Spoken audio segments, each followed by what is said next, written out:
Number 1, दोस्तों आप कुत्ते को कहीं दूर ले जाकर छोड़ देते हो, फिर भी वह अपनी जगह वापस आ जाता है क्योंकि कुत्ता पृथ्वी के चुंबकीय क्षेत्रों को समझ सकते हैं। कुत्ते अल्ट्रावायलेट प्रकाश भी देख सकते हैं।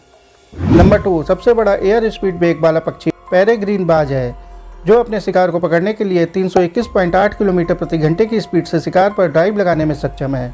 नंबर 3, चातक एक ऐसा पक्षी है जो बारिश के पानी के अलावा कोई और पानी नहीं पीता, भले ही उसकी प्यास से मृत्यु क्यों ना हो जाए। नंबर 4, इलेक्ट्रिक ईल नामक मछली अपने शिकार को मारने के लिए करंट का इस्तेमाल करती है। यह अपने करंट से मगरमच्छ तक को मार सकती है। इसमें करंट का कारण इसमें मौजूद इलेक्ट्रोलाइट कोशिकाएं हैं। ऐसी रोचक जानकारियों के लिए वीडियो को लाइक करें और चैनल को सब्सक्राइब करें।